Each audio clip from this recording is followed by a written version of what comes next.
to the Cinementalists. Noun, plural. Definition, those whose love for movies runs so deep, they can't help but do a podcast about them. Hosted by Colton Robertson and Joseph George.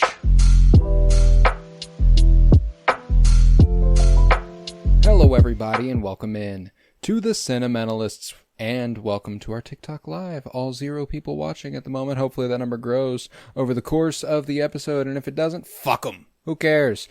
I'm Colton Robertson. I'm joined by Joseph George. What's up, homie? Oh, what up, what up? Always a pleasure to be here. Oh, and it's always a pleasure to have you. Today we are discussing Stand By Me. It is our 1986 film in a series where we are covering a movie from 1976, 86, 96, 2006, 2016, and thus we'll conclude the month. But this week is 1986's Stand By Me, originally released in August of 1986, written for the screen by Reynold Gideon and Bruce A. Evans, adapted from the novel by Stephen King, directed by the legendary and now, sadly, no longer with us, Rob Reiner. How'd you feel? Was this a first viewing for you, Stand By Me? Yes. And one that I've honestly heard very little about, too. But now... You've known of after, it? Yeah. Yes. And then now after watching, I think I realized I knew more about it than I once let on. Deeply influential, I think, might be why it's bleeding into your perspective of maybe you'd known about it more than you thought, just because there are straight up images ripped from this thing for basically anything influenced by 80s movies in general. Stranger Things, the images of them walking down the fucking train tracks, deeply, Steve Harrington, Dustin, all them, you know, like, Stranger Things in and of itself, 4 children going on an adventure, it's quintessential 80s movie stuff, and therefore Stranger Things obviously is going to play with it. But man, yeah, I'd seen this one time, very long time ago. Like it'd been a long time, to the point where there were plenty of moments. It was basically a first viewing. You know, it was basically a first viewing. I didn't remember how it ended. I'd remembered that one of them died. Didn't know how. Didn't know when. I thought a kid died, and I do see a dead kid, which is why I thought that, but you know, I thought one of them died. Dang. So the whole movie, I'm like, when do one of these fucking kids die? I'm like, this movie's going to take a terrible turn at some point. Some Bridge to Terabithia ass shit. But Bridge to Terabithia had the balls to take it there, regardless. Yeah, Stand By Me. My dad has long told me, you need to watch Stand By Me again. You need to watch Stand By Me again, and I'm so glad that we did. Yeah, it's at least in the genre of coming of age movies, this is it feels like a gold standard almost. Like this is, and it might offend some people. Sandlot, loved that movie, kind of grew up with it all the time. This is just a better Sandlot. This is it is like the quest that they're on is like. Yeah, and honestly, I can't. I'm trying to, there's nothing that compares to stumbling upon a dead body or actually knowing that there is a dead body somewhere. Like I don't have any experiences like that, but any time that you were doing something that you knew you weren't supposed to do or that you could very well get in trouble for, it was the best feeling in the world. Sometimes, or oh yeah, and just. I remember now it's a neighborhood. There's houses there, but there used to be just woods for miles and miles behind our neighborhood. And there was this little group in our neighborhood that we wanted to build a tree house out there. And we gathered up material. We ganged up a little bit, and then it ended up one parent found out. Luckily, they were the chillest parents out of the group. And they were like, okay, we'll let you still do it, but let me build a foundation so you guys don't die. So while you're building this, so they built the foundation. We did it all, and then so we're we don't really feel rebellious for doing so. It's like the woods. We're just building a tree house, but then we're told this land is for future neighborhood, blah blah blah, and you guys can't build here, and blah, you can't do it, whatever. That It only made me want it more. Like we're not stopping, So like we built, but it was like we knew it had like an expiration date. It was a weird. So that's like the closest. I'm not leaving. Yeah, like I'm not fucking leaving. Yeah. And maybe I'm just thinking of that story because it's like it's in the woods, and it's like the youngest kind of story like that I could think of. But that does remind me of I hadn't considered relating it to stuff that I did when I was a kid, and obviously like it brought back general feelings of nostalgia, and like the closing line whenever he's like I never had a friend like I did when I was 12, heck, or Jesus, who does, which kind of a sad sentiment, but there's truth to it. There's a little there's a specialness to, and it's a general existentialism that comes with aging, which is just generally the more you experience, the less special things become, and that's not. Again, it's a perspective thing. That's not true. Like that doesn't have to be true. Your perspective can allow it to be true. But, I thought back to, I had a couple of friends, and it's funny how often I think back to who my best friends were at like specific points in my childhood. And it was proximity based. Like, it was my neighbors. My neighbors were my best friends at the time because like they lived right there and I got to hang out with them all the time. So I had a kid who was catty cornered from me named Ryan, and a kid a block down named Sam, who I actually walked with at graduation. We were friends for a very long time. Haven't talked to him in a very long time either. So that's another thing that's like makes it very relatable is like some of the people that I did consider my best friends at the time when I was 12, I have not talked to in on the close end 8 years, on the far end 15. You know what I'm saying? And like that is wild. But so we would ride our bikes around the neighborhood, and we found this little spot that we were like, this is a fucking gold mine. This is an incredible find. It was the spot. We called it the spot. Like we're going to meet. Classic. Text each other, meet at the spot. Completely inconvenient to meet at the spot. Out of the way, not a central location, we had to all travel in the same direction to get there anyway. So we might as well like get together and then go to the spot. Nah, but you got to meet at the spot. See? And it was just this house that was for sale for a really long time in a cul-de-sac in our neighborhood. We would hang out in the backyard. We tried on numerous occasions to get in the fucking house, but we could not figure out how to get in the house without breaking into the house. And we did not want to be responsible for such damages. At least I didn't. I was the voice of reason. Now, looking back, I kind of wish I would have done some bullshit like that. Don't get me wrong. Like, this is not me advocating for you breaking and entering onto property that is not yours. I think that's stupid and you should not do it. There's a reason there's a voice in your head going, you shouldn't do that. Cause you shouldn't do that. It will cost your parents a lot of money and you a lot of free time. But I do kind of wish that I would have indulged myself a little bit more. I was very, very afraid of my parents' punishment. And looking back, I know a lot of people now whose parents' punishment was a hell of a lot worse than my parents' punishment. You know what I'm saying? Like my parents were very, very even-keeled and not heavy-handed. I would not have gotten my ass beat. I would have gotten ripped into. I would have gotten yelled at. But that was enough. That was enough to scare me when I was that young. And so like now knowing that was kind of the ceiling for their punishment, I do kind of wish I would. And if I would have indulged in that sort of behavior more, obviously the ceiling of their punishment would not have been yelling at me. There is a, it all goes together. If I had done more bad shit, their punishments would have been more punishing than yelling at me. But no. Yeah. Got to test the waters a little bit more. Test the limits. Yeah. Like I wasn't as rebellious. I was too, and maybe, testament to my parents, I guess. I was too, I don't know. I was scared of their punishment, not really the authority or like the police, because like at the end of the day, if you did do something stupid as a 12-year-old, like, yeah, it goes to your parents. It's not like, well, I guess depends on the crime. If you do something genuinely terrible, but yeah, it's like, I was not you break as a fucking rebellious. Window. Oh, yeah, happens.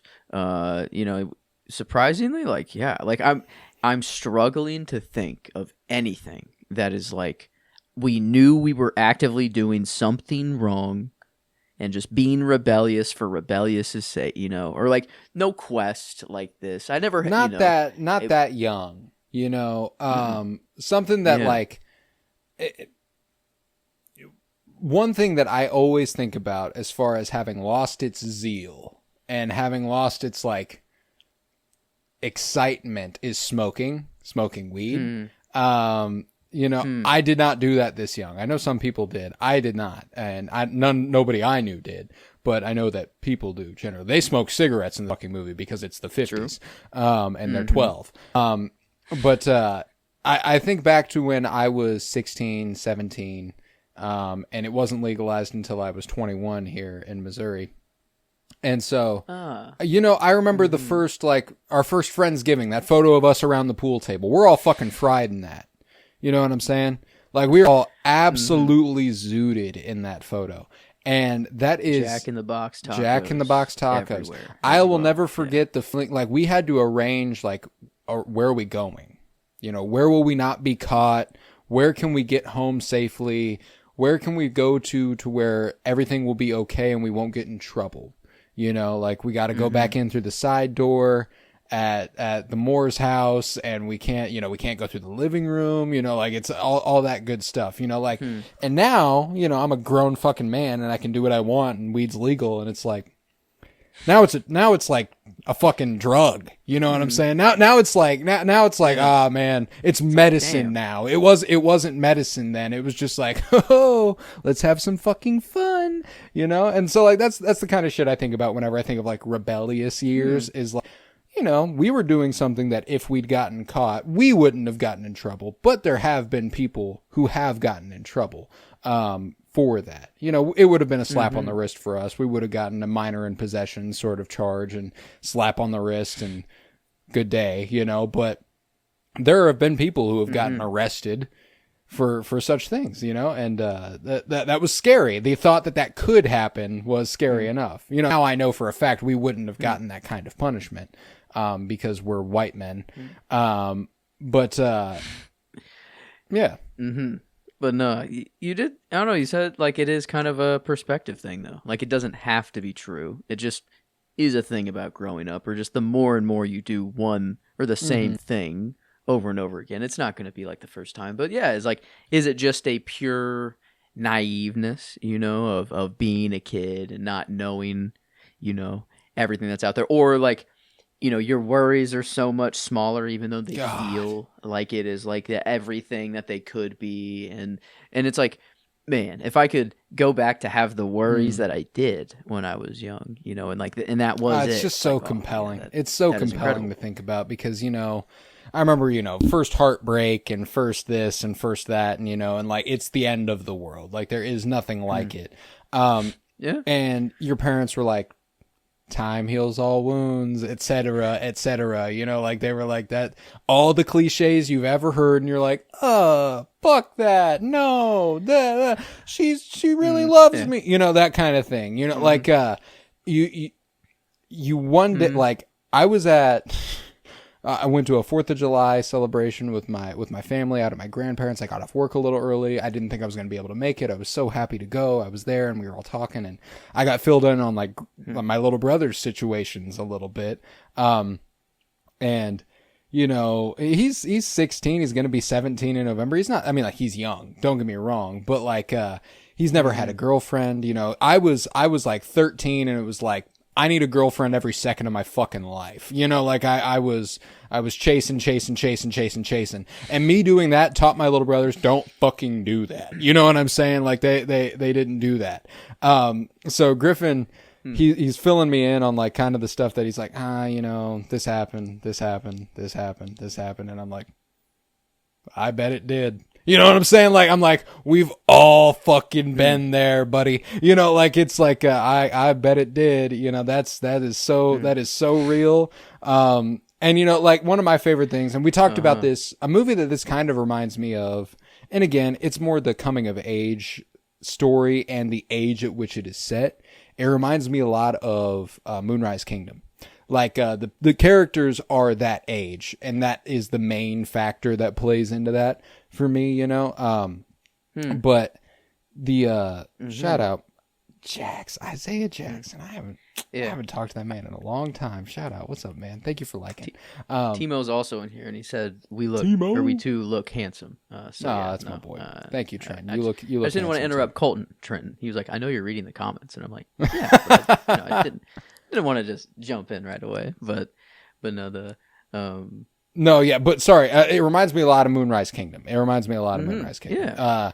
And I think that, and it's more the feelings the movie gives me more than the movie itself.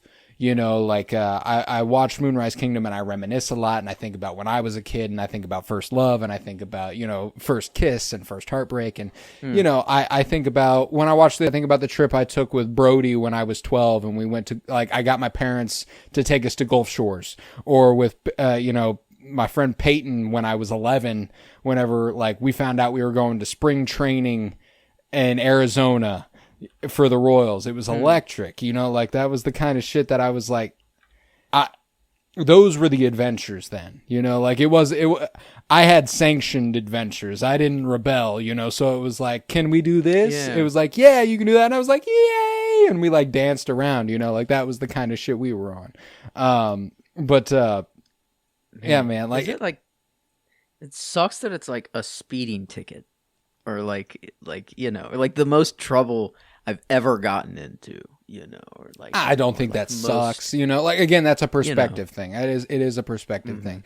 Like the quote unquote worst thing I ever did as far as like rebelling is concerned, and it ties back to like first heartbreak and all this stuff, and, you know, like insecurity born of that. I won't tell the whole story. I'll just tell you what I did. Which is that I was real upset one night. My friends were at Wilbur Young basketball courts over by Blue Springs South.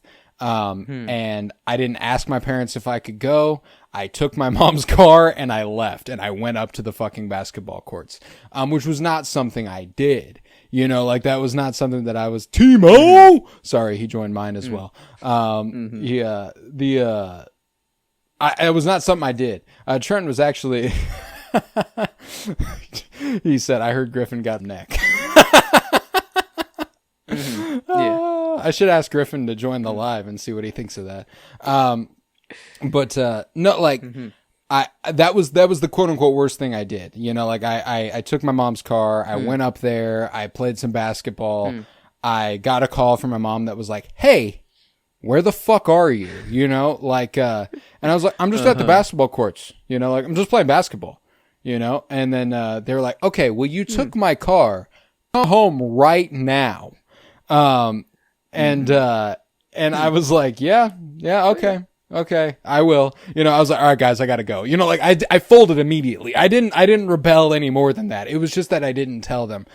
Trenton's reminded me that our childhood adventures involved us playing FIFA, the video game 2014 and 15, and convincing our parents to spend hundreds of dollars in FIFA coin, which was all him, by the way. Not all him. Hundreds? Oh, hundreds for sure. Hundreds for sure. I would say that I got my parents to spend anywhere from maybe $100 on FIFA coins for me. We were fucking raw. He said we were fucking raw. We were dope at that game. Dang. That's, I mean, the only thing we would tell our parents to buy, whether, you know, new games for Christmases or birthdays, but like if it was like a purchase more than a game, was just a DLC, and it was all the Call of Duty like map packs, you know, or DLCs, and it was like, you know, please, like it's $14.99, like, you know, and I already know you already pay for our live and like and all of that, but like, you know, we really like the level of just like convincing we have to do just for that, and like they were probably gonna say yes, no matter what, like anyways, they had to make it. That is like, one of the elements of like being a parent that I find incredibly compelling. Is like, here's the thing, I'm a fucking sucker, dude. Like I know that whoever would be the co-parent to my child would fucking hate how much I would spoil them, because I wouldn't be able to afford it, and I would do it anyway. Love you, buddy. Trenton's going to bed. Good night. Wow. But you know, like the whole song and dance part of it. I would love that shit. You know, like me and my friends when I was real little. Trent said, "Oh, Colton, I told McKenna if we have a daughter, she's going to be such a spoiled little bitch." He used bitch. Mhm. That's Wow. for his unborn daughter. Already. Oh, that kills me. It's okay. Oh, good for you. Good for you, Trent. But like that song and dance, I find deeply compelling. And I remember, whenever me and Caden would hang out when we were younger, and we would do a performance, for our parents to be like, hey, can one of us spend the night at the other's house? And we would perform a song and dance, like literally, in order to make that happen. Like that's the kind of stuff that we've been talking about, like childhood memories for like 15 fucking minutes on this thing. And that's what I think is great about Stand By Me. Like I think that is the heart of any good coming of age movie, is that it makes you go, how did I come of age? How did this happen for me? And I didn't have anything so deeply simultaneously traumatic and, artful and specific that happened to me. But, I love the elevated drama of the movie, the older brother who's dead and trying to live up to his image and not being able to, and, like all that stuff. Like that's the kind of shit that I really like. I love how elevated it is. And I love John Cusack, by the way, the actor who plays the older brother, the dead older brother. Yeah, he looked familiar. I had no idea he was in this. Yeah. Hot Tub Time Machine. That's a classic. That's an older John Cusack. Say Anything. He's actually Doppler. I brought, like last week, I brought up the Doppler-Dahmer effect. You remember, like the guy who goes up to the window and holds the stereo above the head? That's him. He is the guy who does that originally. Dang. That's pretty cool to have that. Yeah. To be able to say that is pretty baller. Okay. But yeah, the New York Yankee cap, like it almost felt a little Sandlot-esque. Is this pre or post Sandlot? Oh, by a lot. Wow. By about 10 years. So yeah, okay. Yeah, it's absolutely a deep influence on the Sandlot, and a really deep influence on a lot of coming of age films. Like, I think back to another movie that it reminds me of that predates it is American Graffiti, which is interesting. Base Lopez, this is one of my mutuals on TikTok, says, I believe Stephen King also hated this one, which is a notorious fact about Stephen King. He hates the adaptations of movies typically. I actually just read a bit of trivia before we hopped on here, which is that whenever Rob Reiner screened it for Stephen King privately, Stephen King had to leave the room, and when he came back, he dubbed it the best adaptation of his work he's ever seen. Now, that doesn't mean I absolutely loved it. It just means it's the best adaptation of his work he's ever seen. And he notoriously does not like adaptations of his work. So it's a pretty low fucking bar for Stephen King to become the favorite adaptation of his. Now, that's just IMDb trivia. I don't know how credible that is. But, when I think of other coming of age movies that predate it, as far as like, going this young, I don't know how much had been done before. Like I think American Graffiti even was seniors in high school. Like they were going off to college and they had their last day of school and, like all that sort of stuff. Like, and that's a very foundational coming of age movie that I think even had a deep influence on this one. But E.T. was 82. That would have been before this. Goonies would have been 85, which would be before this, or 84. So that's a good point. Okay.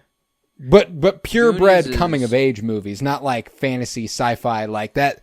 That stuff is like very treasure hunt, like there's other stuff going on there. This is just, this is a treasure hunt of sorts. Maybe Goonies is a pretty profound influence on this as well, but obviously the treasure at the end of the rainbow is not one you are exactly excited to find. And I love that Gordy has that perspective where he's like, hey, I don't know why y'all are so fucking excited. We're going to find a dead kid who is our age. Like,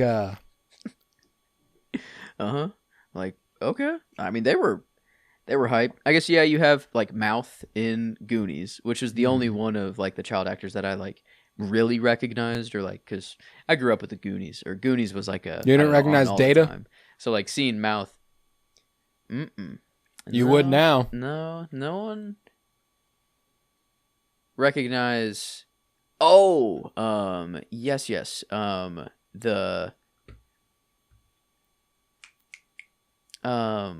my God, what is that called? Oh my God, what is he in? I don't see him on the bully guy like in this one, or little the nerd you know the friend, Data, oh Data. Data. And Goonies, not this. Oh, I'm like, oh, okay. The nerd, oh, Ki Hwan? Ki Kwan, yeah. Yeah, yeah. Okay, Oh, sorry. yes. I thought we were okay, talking about Goonies. I didn't realize we were talking about okay. this. No, But this yes, no. this has a ton of incredible actors. Now, the bully guy is Kiefer Sutherland, who is looking Yeah. the most Donald Sutherland he ever has. Ooh, His dad. Yeah. Yeah, he yeah. did the hair. The in hair this one did a lot. really Yeah. changed his look. Yeah. Complete. Yeah, but it was weird to see him this young. Yeah, what do you yeah, do? You know him as a designated survivor, Kiefer Sutherland? Yes, yes, I knew him as the guy who lucked into being the president. Pretty you know, bad where he was fucking luck. Yeah. Yeah, the like agricultural chair or like department chair. I don't know what like position he had, but yeah. So like that's the role I know of him, and now he's like, I don't just switchblade, typical kind of like greaser, but not greaser. I don't know. He didn't quite have the jacket, but he had the I don't know, just the white shirt. Oh yeah. And just The white filled shirts. the role. I mean, you got the card packs and the shoulder pads there for a couple of the kids. I love shit like that. I went to a themed dance. This brought back a memory for me when I saw that. I went to a themed dance when I was in elementary school, which was like Guys and Dolls, Grease, Pink Lady themed, like, you know, that sort of thing. And I wore a white T-shirt that had card packs in the shoulders. And we could not figure out how to pull it off. Like, we were like, how the fuck did they do this? You know, it fucking killed me. Oh, somebody just gave you a fucking little heart there. I saw that. That was cute. Yeah, DJ again. Yeah, DJ, my boy. And their actual money, like, I mean, it was like 17 Yeah. cents or whatever, but it's like, Yeah. I mean, that's Yeah. legit. So we've made like 25 cents off this motherfucker. We got a whole quarter in this bitch. I'm putting that straight. Yeah, for the love of the game. But no, there's some pretty classic actors in this, to build on Kiefer Sutherland. The most, I mean, even including Kiefer Sutherland, the most iconic actor in this film is River Phoenix, who plays Chris Chambers. River Phoenix is the brother of Joaquin Phoenix, who passed away when he was 23 years old. It was a close personal friend of Keanu Reeves, and we've heard a lot of stories out of Keanu Reeves about him. Ethan Hawke has talked about him a lot. Dude was unbelievable. Like, we're talking about a guy who at this time, I mean, Jesus, how old is this kid? Like, at the time of filming Stand By Me, my guess is he's max 14. Like, he is a small child. Damn, my internet just crapped the fuck out on me the second I tried to click on River Phoenix. Okay, he was born in 70, and this is 86 was when it came out. Okay, so yeah, I guess 15 14, 15. You know, that's still crazy young. That is so fucking young. And I can't fathom. He is, for me, child actor-wise, far and away the best part of this movie. You know what I'm saying? Like, whenever he gets a chance to chew scenery and he breaks down and he lets the crack show, oh my God. He's real vulnerable and he goes, it wasn't true. I didn't steal shit. I didn't realize adults could do something like that. Like that. I fucking love that part of the movie, dude. And I've got chills talking about it because River Phoenix, again, just a prolifically brilliant actor. And again, passed at 23, way too young. The heck? There's some, I mean, he didn't go on to be a lawyer, did he? And then no, he was an actor. He was an actor. Yeah. In a restaurant. He was, sadly, it was drug related, collapsed outside a club on Hollywood Boulevard. I believe he was with Keanu Reeves when it happened, which is pretty brutal. I believe I might be mistaken about that. I won't bet money on that, but I feel like I've heard Keanu say that like he watched it happen. I might be mistaken, but no, the child acting like surprised me. I mean, because you're with them the entire movie. You know, we get the epilogue and kind of, I guess the intro, like, yeah, I guess you're sitting with Richard Dreyfuss. Yeah, Richard Dreyfuss, baby. And 11 years post and Jaws. I didn't know. Oh, he was in American Graffiti, by the way. How about that? Oh, yeah. Wow. Okay. Yeah. So they all it all kind of this MCU of coming of age movies. But no, like I didn't know. I thought we'd be like switching back and forth. I'm like, oh, Richard Dreyfuss, in the movie. Like I kind of thought he'd be a lot more common throughout. So I didn't know it would actually be just the kids the entire movie. And I don't know, they did a really good job. Like even like Mouth, like from Goonies, they kind of play the same character, kind of like the smart Mouth. He's called Mouth for a reason in Goonies, but he has a lot more depth here with like his father in the loony bin, or like storming the beaches of Normandy, or like and so it's like tell yourself what you want to hear, bud. That sort of thing. Yeah, but like every kid's father like had quite the pull on them. No real talk about any mother whatsoever. Not as important to that age of a young boy. I think that there is the series of jokes about your mother, which is also deeply essential. True. I guess many mentions deeply of a mom. Essential to being that age. But one of the things that something that resonates deeply with me is the relationship to the father, and like I'm blessed enough to have a really, really good relationship with my dad, and like there's a lot of stuff that like I'm as transparent and talkative with my father as I am anybody. He taught me to be deeply vulnerable. He taught me to be a comfortable with my feelings. Like I remember the first time I saw my dad cry, and he made a point to let me know that like this is something that happens. It's normal, like he made a point to emphasize that when he was feeling something. And I always deeply appreciated that. Now, like I didn't have any frame of reference for it then, but, so one of the things that I love about this movie, and I'm always going to do it. If a movie can be read gay, I'm going to read it gay. Okay. And one of the things that I love about the portrayal of Gordy is how his older brother was always his father's favorite. He was the athlete. He was the good older brother. He was destined for great things. And Gordy's artistic, and he writes, and like he's not athletic, and he doesn't do the things that his older brother did. Why don't you hang out with the crowd your older brother did? Da, da, da, da, da. Now, obviously, I don't think the character of Gordy was actually gay or anything, but I do think that there is an allegory here that is applicable. I think that him and Chris, deep. You could obviously project something queer onto that. Now, I also don't want to dismiss the reality of close friendship as children. That's obvious. Like, and I'm not trying to sexualize kids by any stretch of the imagination. But I do think there is fact of existence, which is that people realize they're gay young, or that they, like that is something that happens. So absolutely. Absolutely. Where I thought they were going to kiss even the race where they're like, hey, I'll race you to the pump or whatever. And then they like, they tackle each other kind of at the end, and then they get up and just like lock eyes. And don't move and there's a few things solid, that feed into that for me, which is that Riven stay there for a while. Later on a few queer-coded roles and some expressly queer roles, like My Own Private Idaho with Keanu Reeves. Rob Reiner is a notorious has a bad connotation, but Rob Reiner is a notorious ally of the LGBTQ community. He was him and his wife were quintessential in getting the bill passed that gay marriage could be legalized. That is a real fact that had a heavy hand in that being a possibility. So those sorts of things. Well, fuck me, I guess, if I happen to see some queer coding and Stand By Me, you know what I'm saying?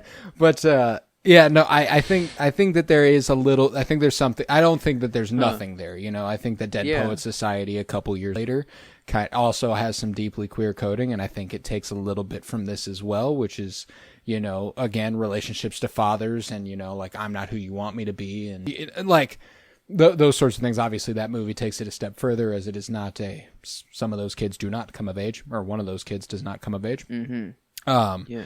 But that was the thing, is that, like I said at the top of the show, I remembered this movie as one of these kids dying. I didn't know when. So like, they made the movie really, really interesting. Like, the whole time I'm ready for one of them to die. You know what I'm saying? Don't get me wrong, the movie would have been good anyway, but I was like, it's gonna be Chris. Chris is gonna fucking die, because he's the one who they're obviously going like, he's gonna redeem himself, and he's gonna be such a good boy, you know? And then like, I'm like, God damn it, he's not gonna be able to live that. And I love that they do that, but he did get to live it for a while. You know, like, he became a lawyer and he did good things.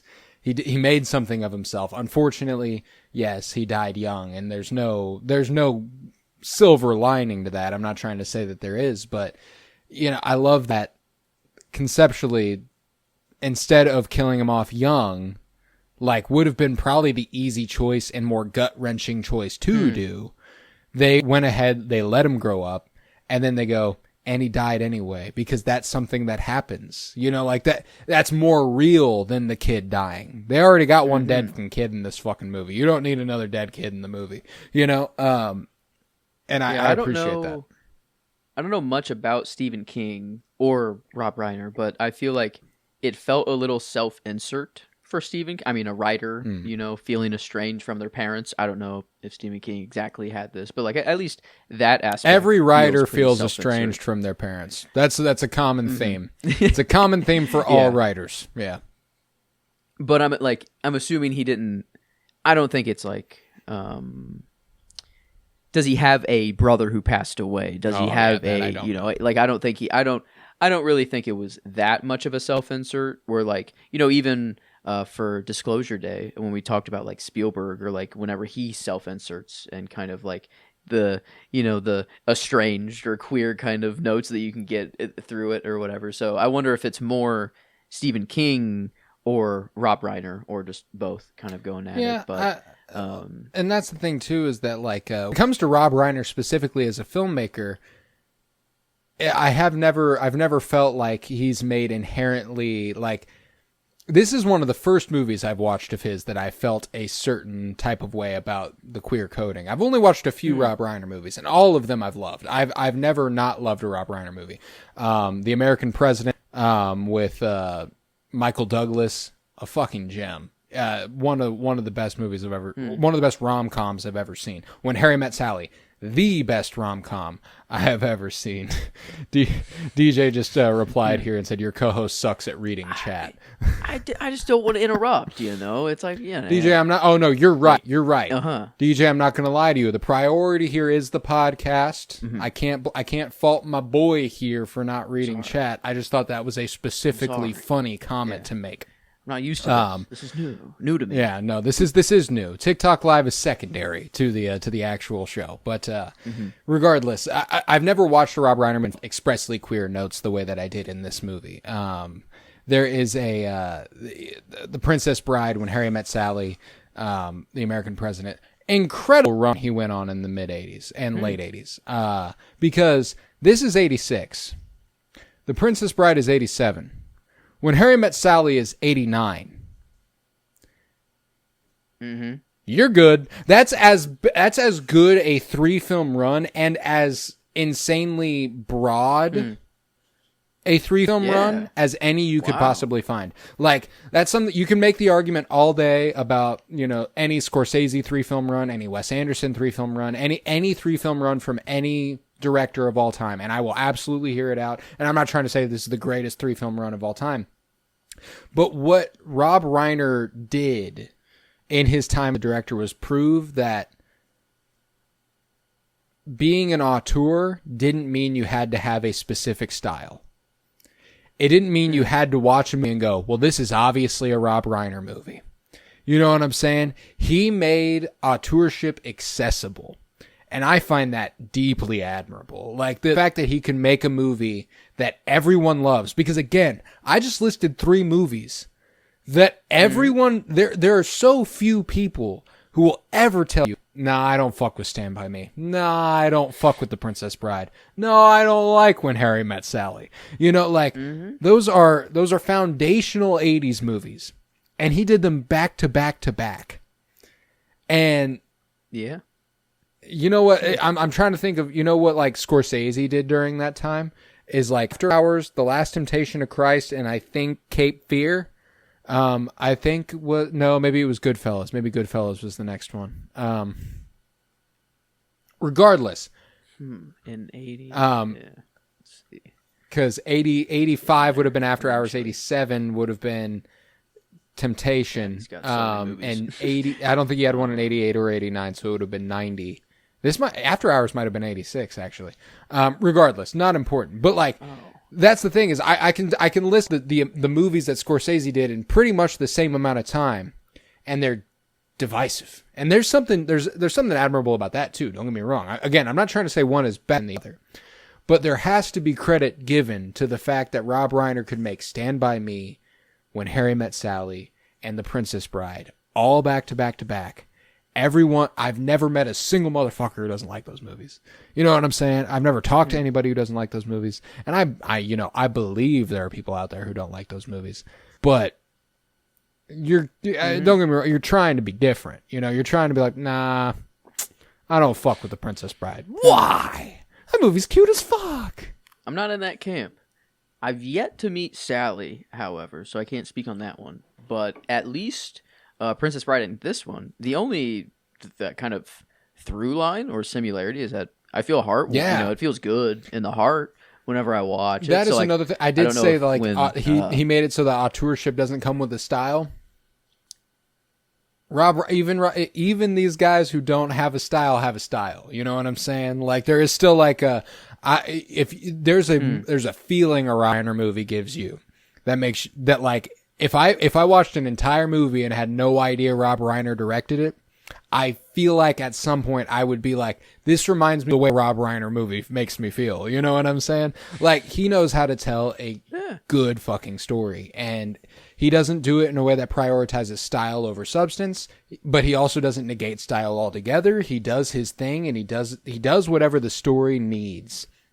And I love that is his motivation, you know. And again, that's not to say that something on the opposite end of the spectrum, like Wes Anderson, who I think is expressly like, I'm going to make you know this is what I do, and I'm also going to tell a story with it. You know, like, you know when you're watching a Wes Anderson movie. On first glance, you know when you're watching one of those movies.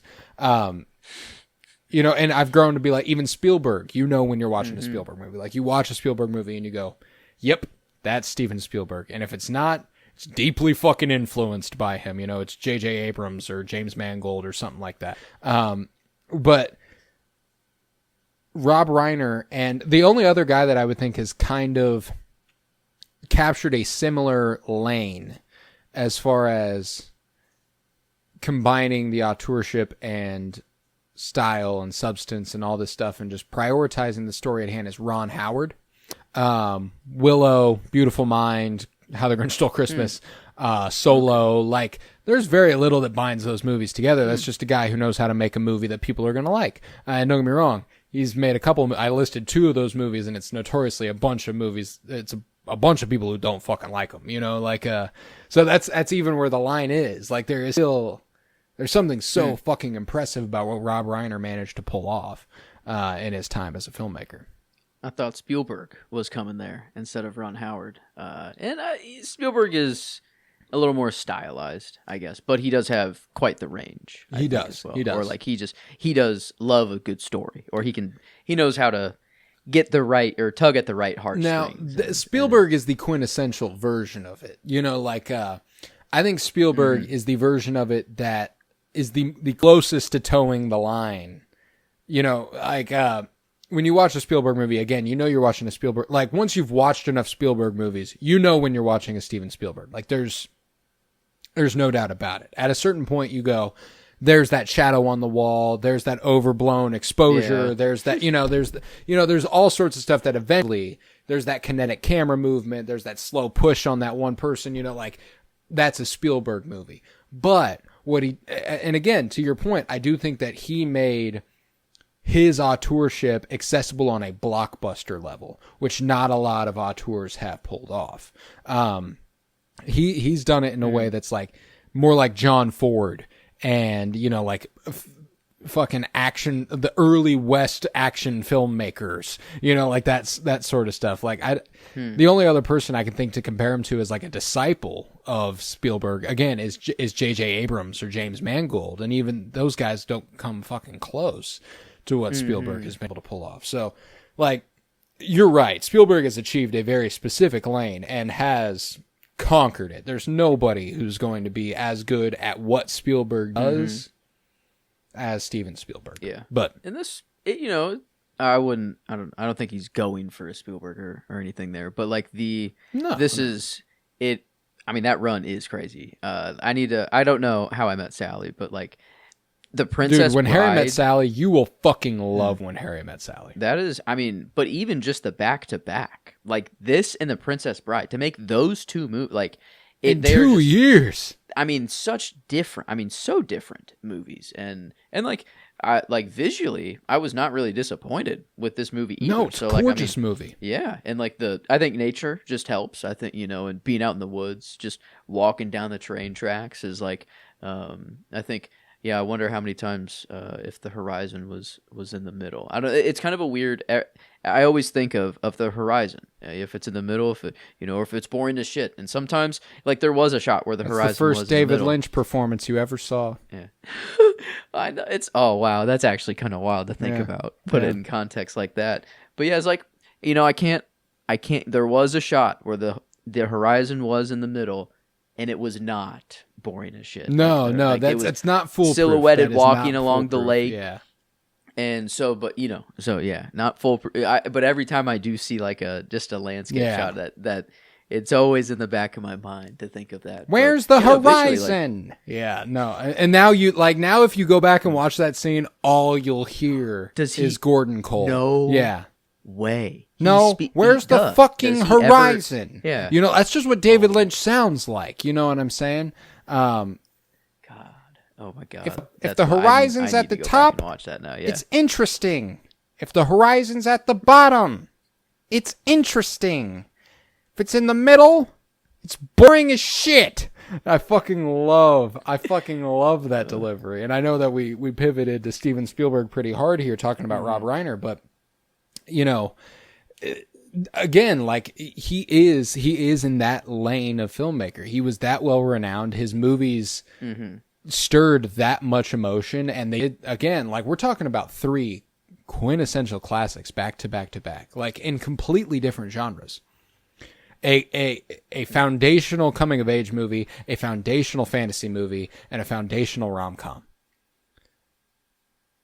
There's not a lot of motherfuckers who can say something like that. That's incredible. Stephen King, I guess, you know, might have, you know, to adapt into a movie, still incredibly challenging to do. Did Stephen, was this like a Stephen King trilogy as well? No, like he didn't write, I don't know, Princess Bride, not written by him? Okay, I didn't know. Because, that'd be kind of cool. That would be cool. If they just kind of paired up, went back to back, but I don't like at that point I might be like, well, maybe it's a little bit of Stephen King, you know, coming through. Stephen King's got some pretty iconic adaptations under his belt, even if he doesn't fucking like them. The Shining, Stand By Me, Shawshank Redemption. Hate them. They suck. Terrible adaptations of movies. That's I wonder, but this one.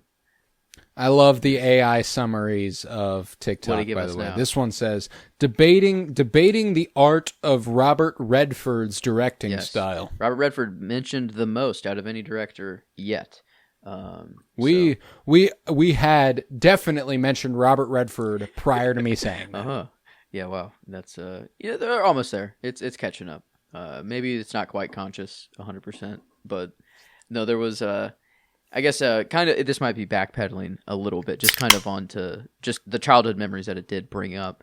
But there's always kind of whenever you say like back in my day, it can either, if you're just bringing it up out of the blue, it's like you're like, oh, okay, here we go, or like, what are you about to complain about, whatever. But this is the good back in my day sort of thing. Like this is it's all just remembering the games you Oh, used it's to play reminiscent. outside, Yeah. or like, and I think we grew up in a really interesting time of before technology truly took off, and like when every kid did not have a tablet, or like a phone. It was kind of, we were in this weird kind of middle ground where we experienced the outside world for a lot of time when we were kids, and just what that was, but then also what it was like to grow up with the technology young too. So I think Yeah. it was.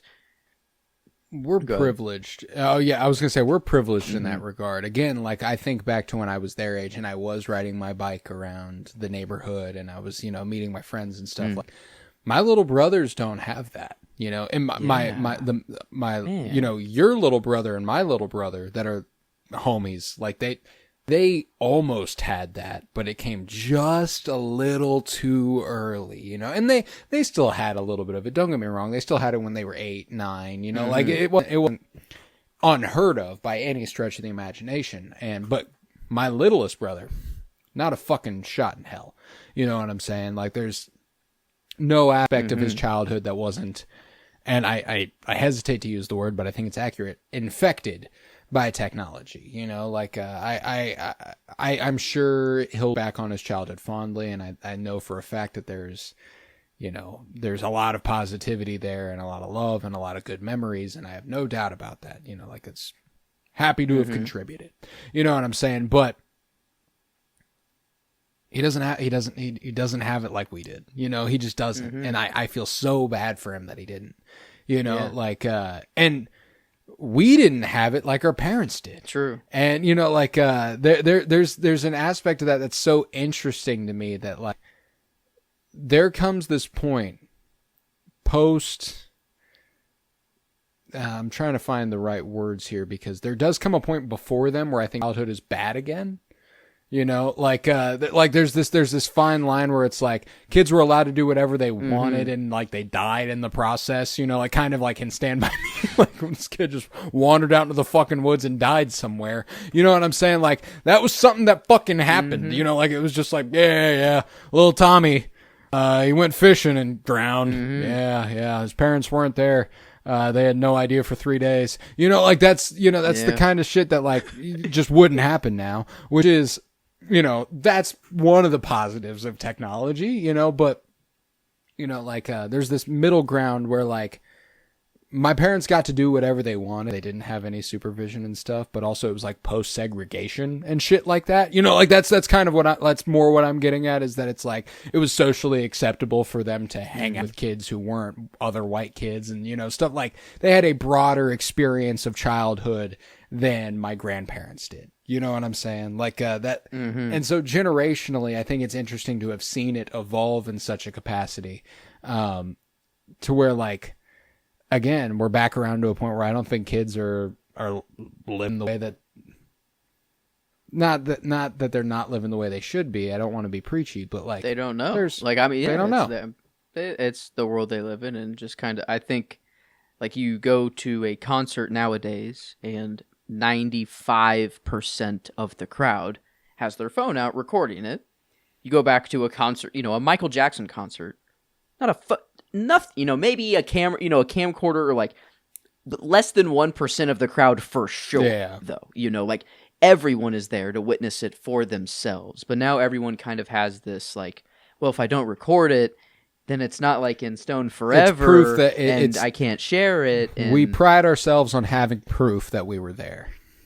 Yeah. And we pride ourselves on proving that we experienced something to the point that we remove ourselves from the experience altogether. Yeah. And it's but a little it's like but it's not really the kid's fault. It's it's a lot easier when a kid is crying to put a tablet in their face, and then they're entertained for hours and hours and hours, and it can be good. You can learn a lot on the internet, but you can grow up a little too fast.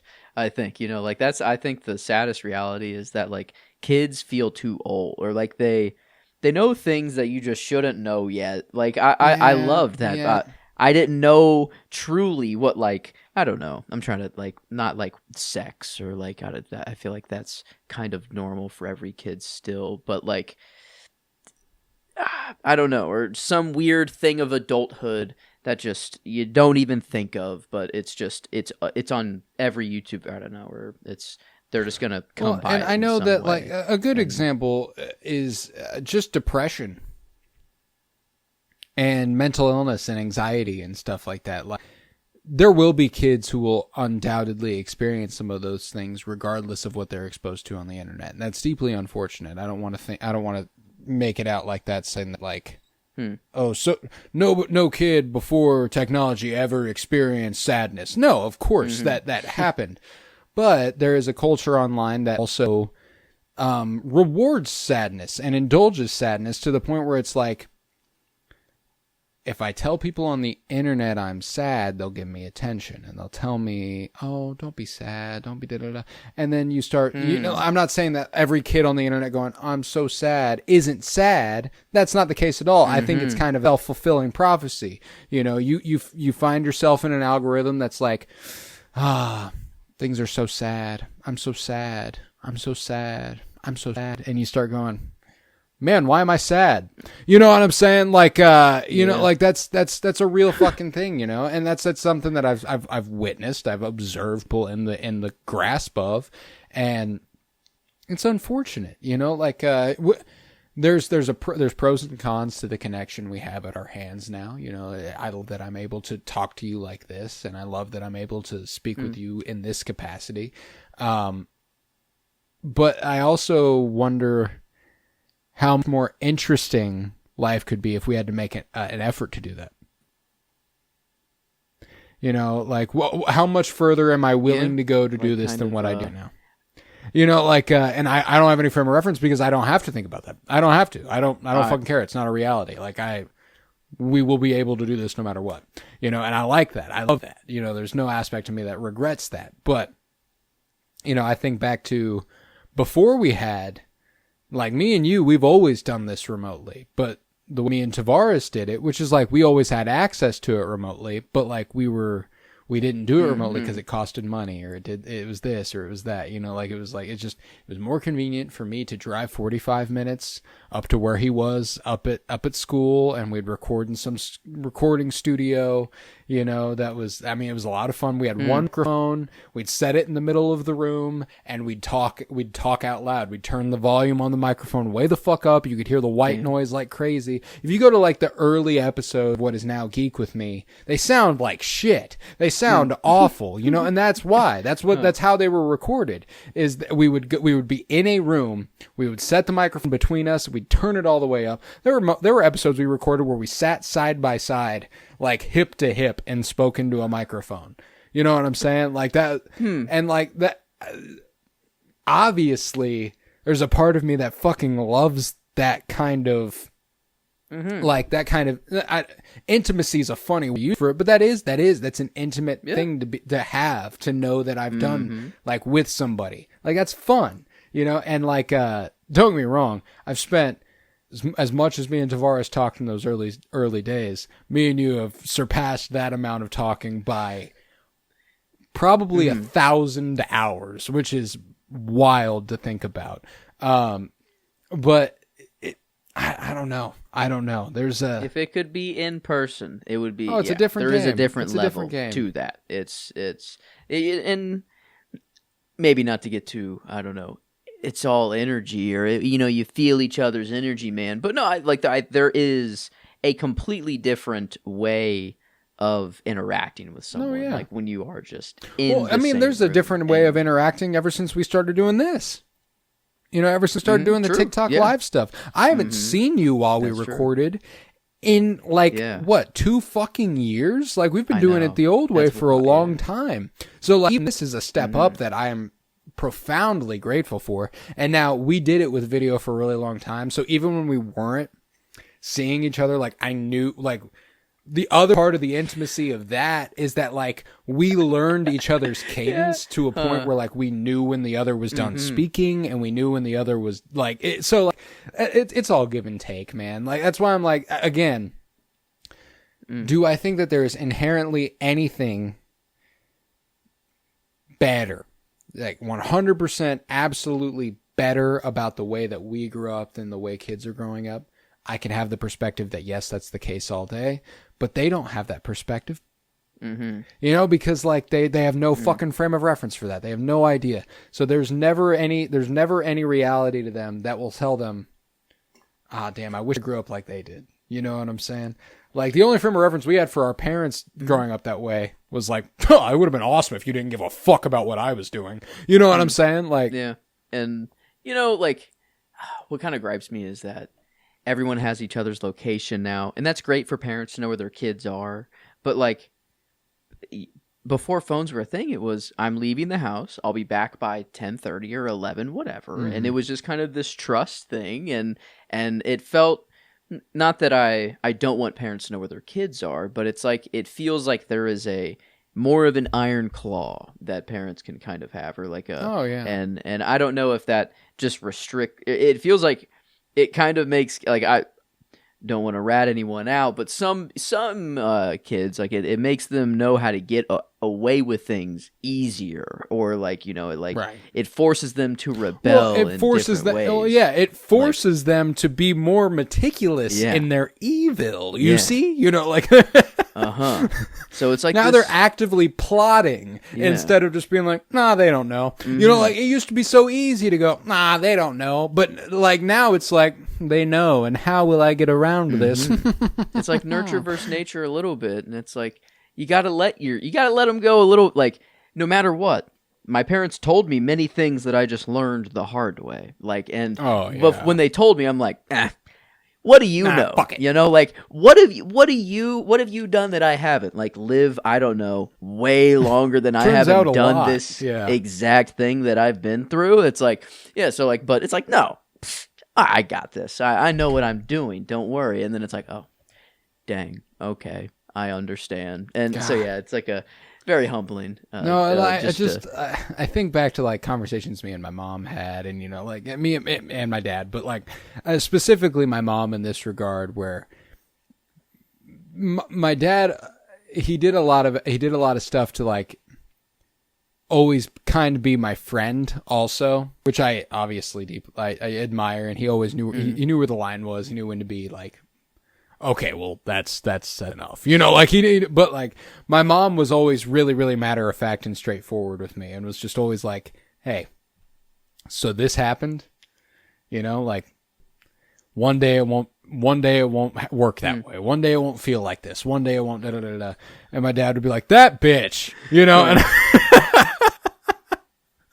you know, and I'd be like, don't call her that, you know, or some bullshit like that. But, you know, my mom was always like, yeah, she would, wouldn't she? You know, and like, I always appreciated that realness, you know, like, and she'd always be like, I'm sorry, you know, like, I'm sorry, but like, yeah, you know, like, I was, you know, we were all that age once. That's what being that age is.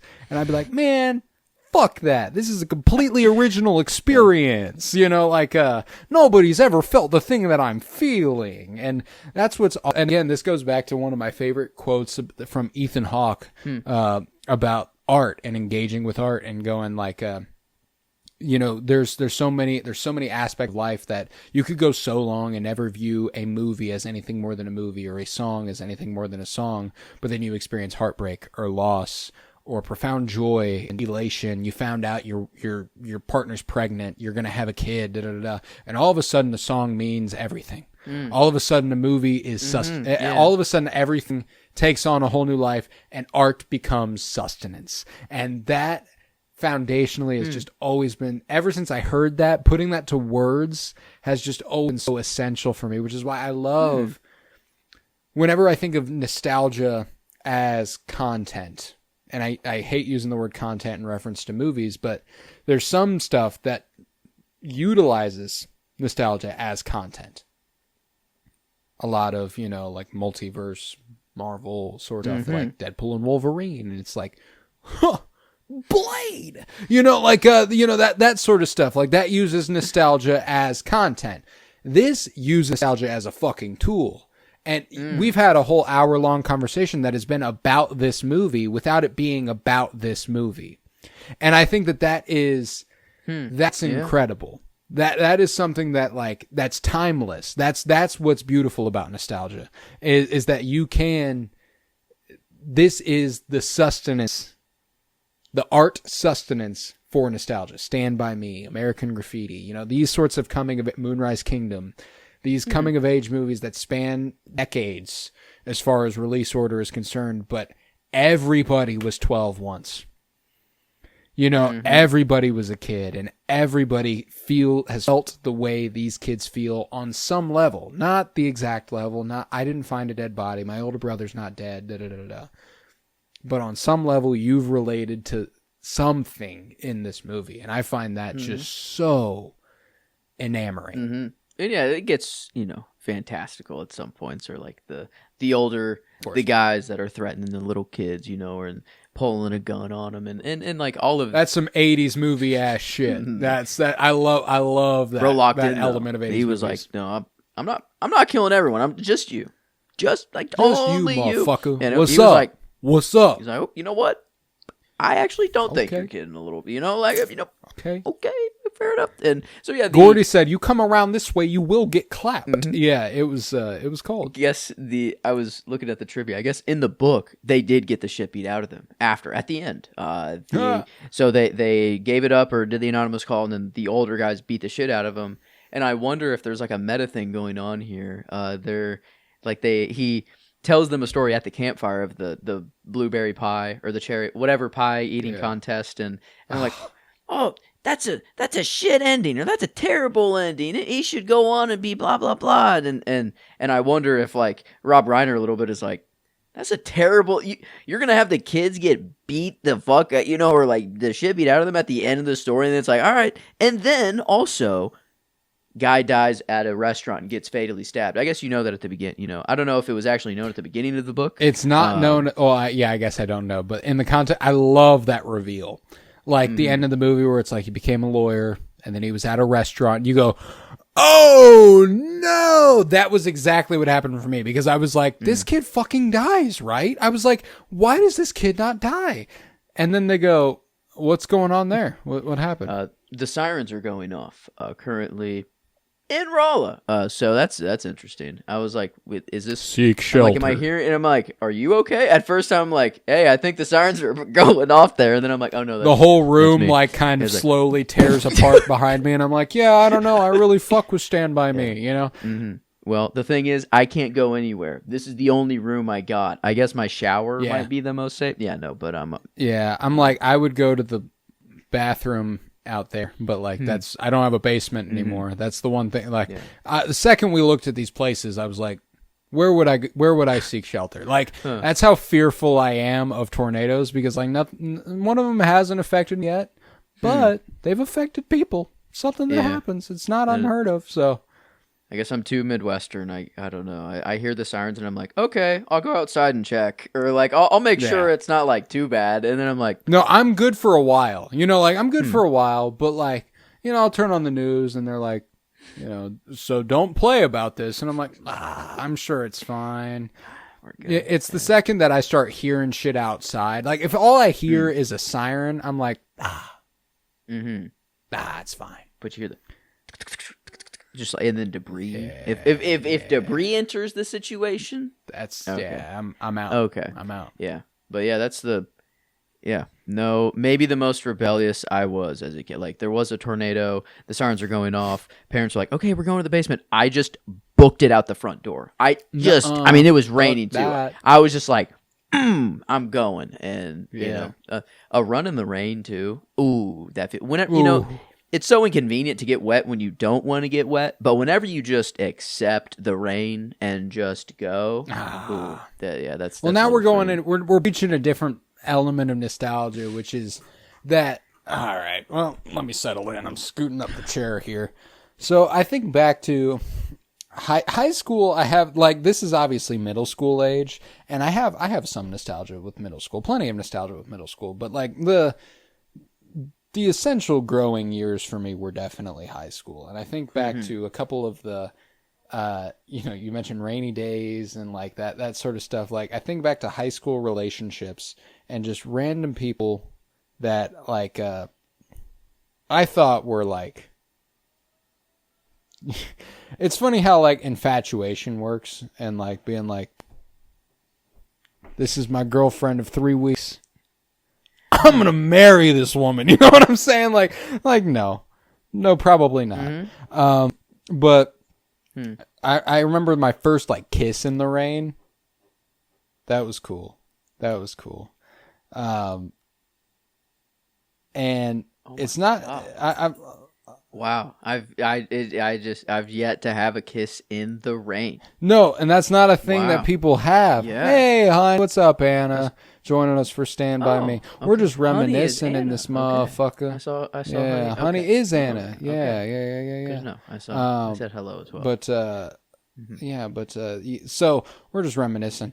The one of the things, like, it was a woman named, now a woman, at the time a girl named Sam, in a Chili's parking lot. I was leaving Chili's with a group of friends, and like it was raining outside, and I was like it's raining, you know, like I was like, how the fuck we not gonna do something about this, you know, like and so that was the first. The other one was with like the only other real.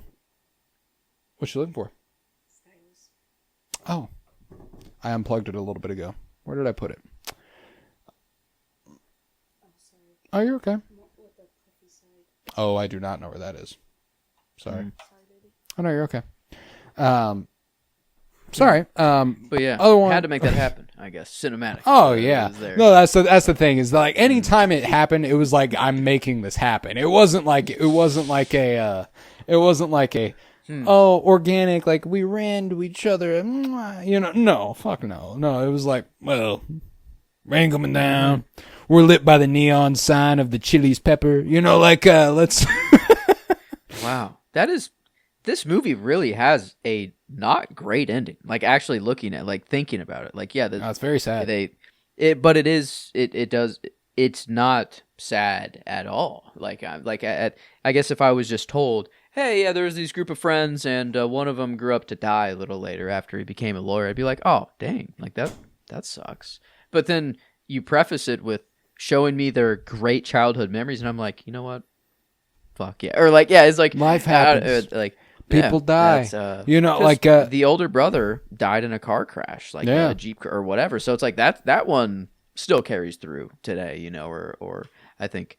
I can't relate personally, but like I've heard of numerous people that have had siblings or people, you know, pass away in a car accident. But so I mean, that's the part that I think is at least relatable. But the biggest relatable part is just all the stupid stuff they're doing. I don't know. They're just stupid kids, boys doing being boys. Shit. Yeah, guys being dudes. But yeah, it's a little. I don't know. I guess, you know, 80s. I wonder just if it were to be made today, if there is any, like if it does, you know, they are young boys, and I guess so. I do see why the father is so much more important for them at this age. Yeah. But, well, and it's also set in the 50s, which is another part of that.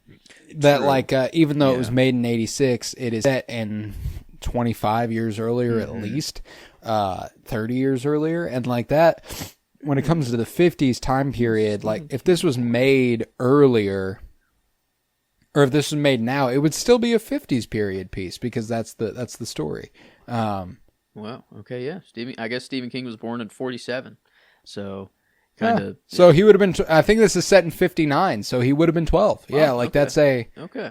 Yeah. So pretty dang self-insert. Oh yeah, the writer part felt like okay. I think we're getting there, and that's I was starting wondering like how much of a self-insert really is this, but wow, yeah, this or you know, Goonies was kind of the movie I was comparing it to, just because I mean, Mouth and Teddy here, I keep calling him Mouth, but like and Goonies just feels more. I like it because it's like the adventure is more fun, but this is like just a better movie. This is and so this was. I don't know, I didn't know it was this, or like, I wasn't quite ready for this. I didn't know it would be this emotional. I thought it was just kind of like, I don't know, just fun kids having, I don't know, doing stupid, I don't know, or what. Yeah, coming of age shit. Breakfast Club, you know, that sort of thing. You're like, yeah, good time. We're all different, but we love each other. You know, like, maybe we'll be friends again tomorrow, you know. But, not zone of interest, or it wasn't devastated. This wasn't I wasn't just absolutely it didn't shake me to my core. Whatever, Yeah, but I mean, still, I was just kind of just ready for, I don't know, a normal just kid movie, and then okay, I'm crying right now, or okay, this is getting a little too real. So yeah, it was a very, very nice viewing. Definitely a I think my kind of gold standard now, for sure, for coming of age stories. And yeah. like, I mean, it's got to be. It's it's essential in that regard. I think that there's only a couple coming of age movies that I kind of hold in any similar regard, and American Graffiti is one of them. But more contemporarily, I'm trying to think of. I mean, The Breakfast Club. It's pretty fucking gold. Modern one, Edge of 17, pretty fucking good. Not this, but it's pretty fucking good. Good coming of age movie. But Sky High does exist. Oh Shit, yeah, that's I forgot. No, I'm kidding. That's top one. Yeah, like Top all two, my not coming two. of age are like Disney, or like it's not. I don't know. There's always some weird twist where it makes it sci-fi or something else to it. But no, this just normal human experience, and just going out with the boys in the woods, and yeah, that shot, or the shot I've seen, and then the end of the movie, Gordy, never gonna get out of this town, or whatever. Like that line is at the beginning of a Kid Cudi song, and like I've heard that over and over. Like I've heard that line, or like, not if I see you first, and he had one older brother. Oh, what song is that? But oh my god, that's gonna bug me if how do I not know the You know what song? movie this influenced the most? Like specifically Chris and Gordy's dynamic? Good Will Hunting. Ooh. Yeah. Okay. Yeah. Come on, Chris, and if your parents aren't going to give a fuck about you, well, then I'm going to give a fuck about you. You know, you got to make it out of this town. You're going to make something of yourself. You keep hanging around with guys like us, you're not going to be anything. You know, you're not going to be our friend in high school. I know you're not going to be our friend in high school. Why? You're not going to be, you're not supposed to be our friend in high school. You know, Bridge to Terabithia. I already brought that one up, Anna. Me and you, we're like this. I brought up Bridge to Terabithia at the beginning of this fucking thing, about an hour and 10 minutes ago. One of the first things I said was that Bridge to Terabithia had the balls to kill the kid, and this movie did not. I thought the train was almost going to do it, or maybe the gun. They were kind of playing with it a little too willy-nilly at points, and I thought like accidental fire going to go off. So yeah, I kind of thought one of the kids could go, but yeah, it was never like, I didn't have it like, one of them does die. Oh my god, when does it happen? That would be a crazy way to watch the movie. Or like like you can't really plan for that, or you can't really force that upon another movie. You kind of have to just kind of not watch the movie for a long time like you did. But like it, I don't know, a weird lens for sure. Hold on, I'm sorry. Now I'm focused on chat here. Anna just said that Old Yeller was her first movie, and ever first movie ever. Old Yeller. That's a tough fucking starting spot. Jesus. Someone where they shoot the fucking dog at the end. What the? Oh my god, she doubled down. She said, yeah. That is. Oh no. I'm sorry. I've never seen Old Yeller, and now already knowing the ending, I won't ever see Old Yeller. I admire deeply that you remember what your first movie is. Was it the first movie that ever affected you on an emotional level? Like, I think was it the first movie that made you cry. Traumatic or was it just events. The first movie you ever saw? It's that scarring. I think. Like no, it would be. I mean, I know what the first. I brought up the first movie that made me cry several times, and it was Bridge to Terabithia was early, like deeply scarring. Bridge to Terabithia, I was like. First movie you ever saw? Christ. How do you even remember something like that? I guess that would be one you remembered. There. Yeah, I guess if that is the first movie you saw, you fucking remember it. Because they kill also, a dog. Like, I Am Legend.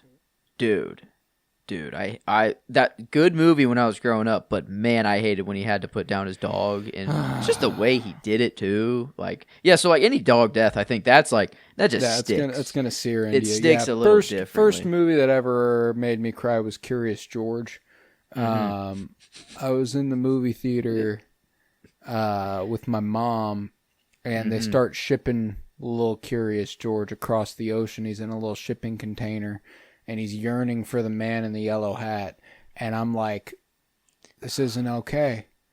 This isn't how things were supposed to be, you know? And I'm 5 years old in this movie theater. I'm sitting there, and I'm thinking, this world isn't good. This world isn't kind. No, this ending sucks. I'm like, this can't be how life is. Are you telling me that someone's gonna rip me away and send me across the ocean? And sorry, it's a little real. Didn't mean to take it there. That's rough. Yeah, it's yeah. But no, okay, yeah. At least in the theater. Yeah, my first cry was at home, movie wise, or at least that I can remember. King Kong. Whenever he falls off the building, man, that was that. I can't. I don't know. I can't. I can't do it. I can't do it. That and Toy Story 3. Toy Story 3 was the first theater cry. I rewatched Toy Story 3 recently because I plan on seeing Toy Story 5 soon. Kind of the tablet kids are kind of little on the nose a little bit. Yeah. The Toy Story 3 it got me. And it wasn't the scene that used to get me. You know, the scene that used to get me was them like holding hands, barreling towards the fire. Now it's Andy and Bonnie. Now for me, it's whenever Bonnie goes, "My cowboy," and she reaches for it, and Andy kind of goes, "Yeah." Yep. Oh, I did not like Andy leaving. At the end. No, I was not okay with that. Like I kind of no shade against Bonnie. You know, she's just a kid. You know. It's not her fault, but I did not like Bond. I'm like, no, those are Andy's toys. I'm sorry, but like Andy's got to come back at some point, you know. Yeah. But yeah, so I was not okay with that movie. Yeah, nah, Anna. So we're gonna take the end of the Stand By Me episode over to Toy Story for a little bit. Anna says, "Hot take: they should have ended Toy Story at Toy Story 3." I don't entirely disagree. In fact, at the moment, I agree. However, I haven't seen Toy Story 5. Toy Story 5 might make me feel differently. Maybe I watched Toy Story 5 and I think it's good, and like all of a sudden I'm like, yeah, let's go. When I rewatched Toy Story 3 for the first time since Toy Story 4, mind you, my head was always Toy Story 3 should have been the end. It was such a good ending. Why on earth would you keep doing this? You know, like, that was so perfect. There's a line whenever Woody daps up Buzz as he thinks he's going off to college, and he goes, "This isn't goodbye, partner." And now, obviously, they do see each other at Bonnie's, and therefore it isn't goodbye. But there is that express moment where it's like, this ain't the end. Yeah. And that's the advantage of animation. We've talked about this. They could do that shit forever. And, you know, like, I think that some of them are soulless cash grabs. Yeah, but will they have a movie every once in a while? It's like, damn, that was good. I bet they will. And I think they'll keep doing Toy Stories for as long as they fucking want to, man, because they'll make money. Toy Story 5 made $1 billion. You know, oh my god! Well, I guess that makes sense. I'm actually not surprised now after here thinking about it, but that's quick though. I mean, dang, that is. I mean, pretty guaranteed though with Toy Story, but yeah, that's. Yeah. Oh Billy! I mean, I'd say if there was a Rob Reiner Stand By Me 2 remake that dropped right now, maybe not Billy, but you know, like a posthumous or like it wouldn't be a Billy, like like that, but. Yeah, it's a modern. I don't know what's the most modernized version of the movie so far. Stranger Things. Yes, and Stranger Things is the most modern adaptation of Stand By Me there is. Yeah, yeah. A little sci-fi, little you know D&D twist to it, but this is really funny. This is how little we've been talking about Stand By Me in the episode is that Anna just said Stand By Me. Stephen King. The actual topic. That's what we've been talking about. Yeah, that is what we've been talking about for an hour and 25 minutes. But the AI summary also thinks we are analyzing the movie The Goonies and its emotional impact. Comment your thoughts. It would think that. Think that. But that's it's come up many times. If a movie can take you outside of it and get you to think retrospectively, it's a good thing that the art being sustenance. It is. It is for the brain. It is a good thing, yeah. And I think we've had several episodes like this. This isn't a first for us by any stretch of the imagination. But whenever we do, these are some of my favorite episodes. Whenever it is like a movie allows us to go and just go. It allows us to just talk about shit. That's why I do it. It's why the podcast has its name, The Cinementalists. It's not, I want to talk about the movie, but I'm a sentimental motherfucker. If it leads me to talk about stuff that we've experienced, I'm happy with that. So yeah, I think that with that, I will do some plugs and then we'll rate this movie and then we'll get out of here. We do have a nerd shit podcast. It's called Geek With Me. And at the moment we are covering House of the Dragon, which Anna is regularly a part of in the TikTok live chat. You ought to join her. Follow me at Cora Bloom, Colton Robertson. You can follow Joe by extension there. We would love to have you. We would love to talk to you. We would love to see you. So follow me on TikTok. That's where we do live recordings of our episodes. All of our episodes we are now doing on TikTok Live. And it's been a great time. I'm giving up entirely on TikTok Studio and trying to make it so that the audio on TikTok Live has my actual podcast audio. TikTok Studio nearly killed my computer. I just discovered this. Literally almost killed it, so I'm done. I'm done with that shit. But I will keep doing it on my phone because fuck it, who cares? So Geek With Me. We've also done a great podcast on the show Twin Peaks, where I was rewatching it. Joseph watched it for the first time, and it was an absolute blast. If you've never seen Twin Peaks, you have to watch it. The show was called Fire Pod With Me. It was friendly to the first-time viewer and the rewatcher alike. I didn't spoil anything for Joe. I made little funny allusions that if he went and listened to now, he'd be like, Jesus, that's on the nose. But he'd have no frame of reference for it at the time. So it was a lot of fun, especially for the first-time viewer. But the rewatcher gets a lot out of it, too. But yeah, let's rate Stand By Me. How'd you feel on a scale of 1 to 10 here? Okay. Well, we're not quite Taxi Driver, I think. From last week, landed 9.75 there. Yeah. I was trying to think of like the most recent movie we've covered that would be close to this, and I don't really know. There's no one that pops out, at least. But I think not immediately. I don't know why 9 flat jumped out, and then it was like it felt barely high, but then 8.75 feels a little. I don't know. It felt barely low to me. I'm going 9.25. Okay, that's where my gut takes me. I think it's a great movie. I think Rob Reiner directed the shit out of it. I think it's incredibly well performed by a lot of young actors. Really well written. Brilliant needle drops. The soundtrack is incredible. I have it on vinyl over here. And I mean, like, it's just an eclectic gathering of 50s pop songs, and that needle drop at the end. When the night is young. Yeah. True. And the land is dark. Hard. Much better soundtrack than Taxi Driver to listen to, I'd say. Lollipop, lollipop, oh, lolly, lolly, lolly, lollipop. Okay. So yeah, I guess. Now I'm debating if I guess we could just average out at a 9 if I do go with the 8.75, or it would get that little bump. It'd be a 9.1, I guess. But fuck that. I think go with your gut. Don't balance shit. Yeah.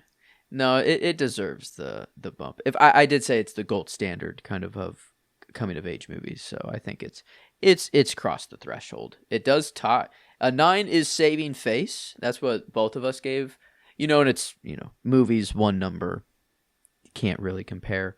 But like that's tough. I don't know, that is a little tough for me. I don't know which movie I favored there.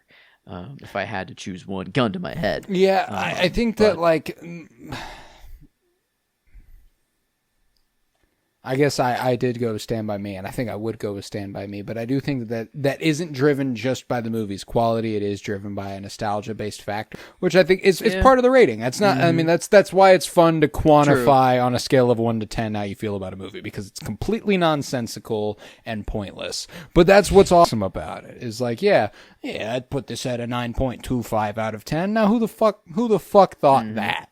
You know. Okay, so I'll go with the gut. I guess the 9 flat, I guess will be a 9.13 for the average there. So, but okay, I think that's 913 on the old Cinementalometer. Mm-hmm. You love those, folks, and we'll be back next week with Anna previously having performed in Romeo and Juliet as Juliet, theater major. You ought to be here same time next week. I don't know what day it'll be next week. True. We will be discussing Romeo and Juliet at some point because it is out next Friday. Mm-hmm. And I cannot wait. Baz Luhrmann's Romeo and Juliet from 1996, the one with Leo DiCaprio and Claire Danes. Incredible. So excited to watch that. And so excited for you to watch it for the first time because I fucking love that movie. Mm-hmm. So that's next week. The week after that is Deja Vu, Denzel Washington, Tony Scott. And the week after that is going to be The Nice Guys. And I'm very excited for that. Ooh, I hadn't thought about the fact that we were doing TikTok Live while we record, and we're going to have Kyler on. Yeah, that'll be interesting. How does that That'll work? be interesting. Okay. Does that work? Is that something you can do? I don't know. We shall see. But so some Shakespeare next week, directed by way of Baz Luhrmann.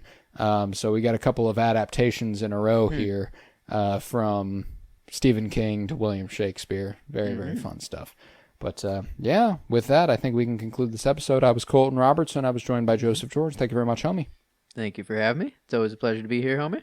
Oh, and it's always a pleasure to have you. And remember, fuck ice.